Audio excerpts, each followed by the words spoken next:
So I was curious to see what impact there has been on the sales of Tesla EVs, in light of what's been going on the, I should say, political and Twitter/X stage over recent days, weeks, maybe even months. And in fact, something quite significant has happened.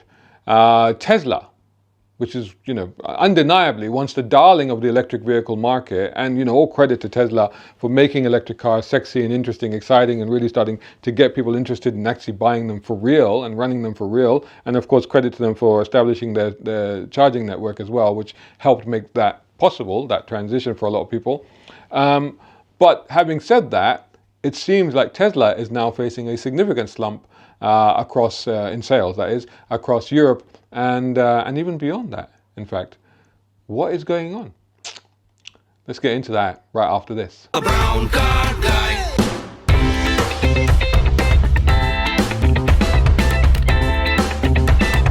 Brown car guy.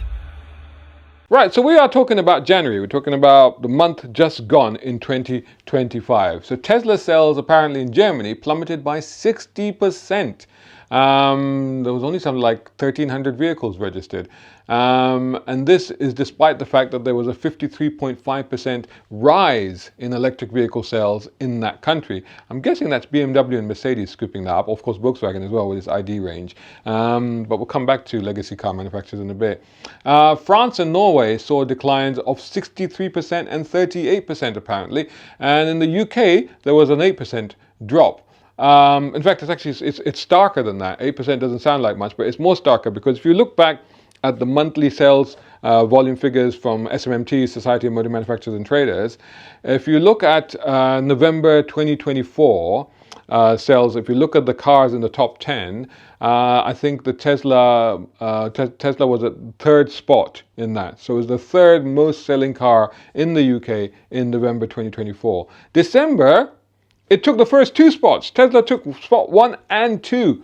That's how much it had jumped and how much it was dominating. January 2025, Tesla is not even in the top 10. It's not even there. It's not mentioned at all. Come on, I don't know if that's 8% or more, but that's a significant change, that's for sure. It's vanishing from the leadership board in markets that it dominated, especially in terms of EV sales. So a significant factor that has contributed to this downturn, it's got to be said, is of course the owner of Tesla, Elon Musk's recent political actions.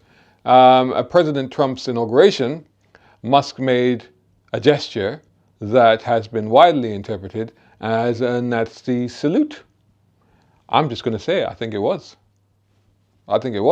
And there's a lot of people say, but it's just a lot of people have raised their hand. It's like, yeah, I do that. I've been on stage and I've gone like that. But when you raise your hand to wave at people, you do that, or it's like, but there's a very significant, even if you watch old newsreels of, Hitler at the time, what have you, there's a very significant speed and intensity of that gesture, which was replicated almost exactly by Elon's action. So anyway, moving on from that. But yeah, I think it was. But anyway, that's obviously, a lot of people did think it was, and I think that's had an impact. And it's not just that, because there's also Musk's support for far-right parties in Germany. That's alienated consumers, particularly it seems in Germany itself.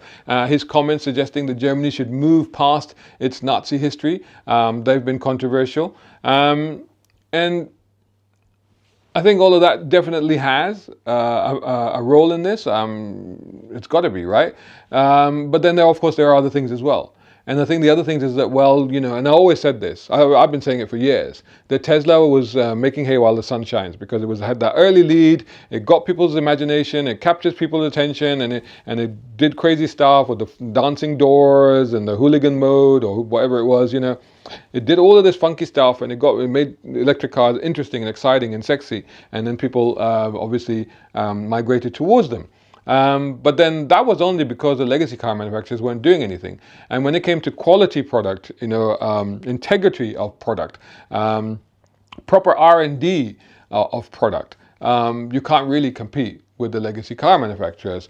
And of course now with the Chinese, who have started from the ground up only building Chinese cars. I mean, BYD, for example, has overtaken Tesla as the world's biggest seller of electrified vehicles. There's no doubt about that. And then, of course, if you think about the fact that China supplies something like 70% of the world's EVs, 70% are actually coming from China.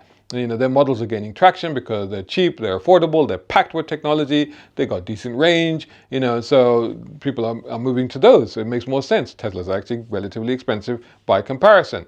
Even in America, in fact, we have seen that in California, which is Tesla's biggest market, apparently they're reporting a double-digit decline in registrations in January.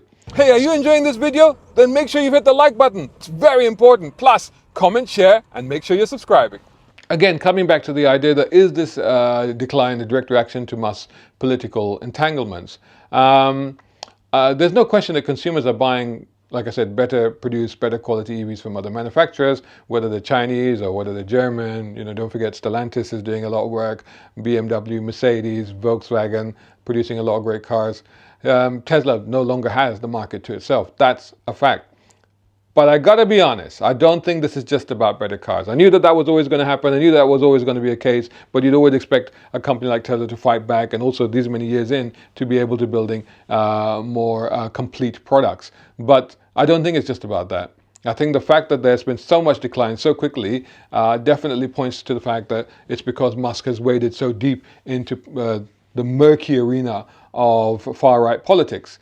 And not just in the US, but globally he's interfering. And here in the UK, he's been openly criticizing the policies in the UK. He's been endorsing controversial figures, and I think that, I'm just going to say it, Tommy Robinson is one of the people that he's supported. I mean, even Nigel Farage in the UK doesn't support Tommy Robinson, at least not openly, and that's saying something. You know, Tommy Robinson, if you don't know, is somebody that I would say almost passionate hate of me and my kind, quite frankly, Muslims. Absolutely, to the point of being, I think, quite dangerous for people like me. He's currently in jail, which I suppose is of some comfort, but he's out there and he's real. And then you've got the richest man in the world actually retweeting his tweets, which is quite extraordinary. And then saying that the UK should do this and the king should take over and all of this. And then the other thing he doesn't realize is that us Brits, we don't like these foreigners interfering in our politics. So, you know, and, you know, he's not even American, actually, he's South African, isn't he? So, you know, we don't really like this sort of thing. It's like, you know, mind your own business, all right? You know, we've got issues here, well, we'll deal with it. You know, we've got a problem with Starmer or whatever, we'll deal with that. Leave it to us, you know? But anyway, that was that's one aspect of it that I think has definitely caused an issue here in the UK. People are reacting, and what they're doing is they're showing that no matter how popular or successful a company or an individual may be, there are lines that they can't just, you know, saunter across willy-nilly, you know, ad hoc as they feel like. And, you know, in a sense, I think this is actually quite reassuring, you know, especially, you know, like as I've said, because this is in some levels quite personal. And it's reassuring because it means that, you know, abhorrent viewpoints and reckless behavior won't necessarily go unpunished. Although, to be honest, like if you're looking at the world at the moment, you're looking at the news media, you're looking at the global stage and seeing what's going on, then you'd find that hard to believe. But I think there is some element of it. And I think that particularly with businessmen, I think they're particularly vulnerable because people can hit them where it counts most, which is their wallet. So I think that that's what's happening. And at this rate, I think the only place that Elon Musk is going to be able to sell Tesla cars might be on Mars, and which is why he's building a Starship to take people to Mars. So, and probably getting them to pre-order their Teslas in time for when they actually get there. But back here on Earth, you know, the fact is that people like that, they should realize that they shouldn't start meddling in stuff that doesn't necessarily concern them, or in politics that is too extreme to either side, and basically acting like the villain from the Bond movie Moonraker, because people will notice and people will respond, and it's going to hurt them where it really counts, which is, of course, their billions and billions and billions. And it's a weird thing about rich people, isn't it? It's like, you think that, oh, well, it ain't going to hurt them because you've got billions and billions. But actually, the more billions you have, the more every penny seems to count to them, right? So weird. You get normal people that generously will give away. They won't have much in the bank, but if they see somebody in need or they see a charity, they'll just give away money, no problem at all. But then you get people like that will just want every single last cent they will fight for. Anyway, some of what I've said is probably controversial.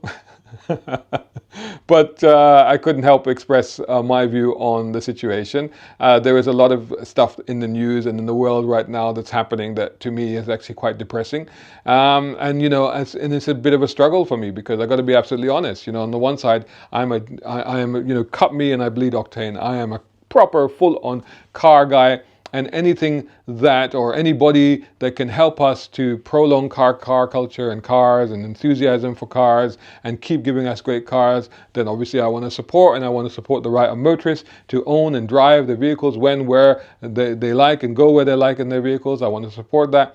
But on the other hand, there are political tendencies that there's no way that I can support, because then the Star Trek aspect of me comes out, which is, infinite diversity and infinite combinations. Live long and prosper, everyone. Make sure you hit like, share, and subscribe. Leave your comments below, and I'll catch you all in the next video.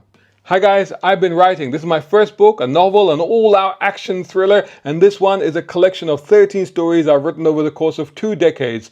The Euless Files and The Quantum Races by BC Guy are out now on Amazon.com. Shout out time, guys. Thank you so much. Hey, if you enjoy my content, why not get involved? Buy me a coffee. You can do that at either of these links. Or if you're watching on YouTube, buy me a thanks or take out a membership. It all helps. It really does.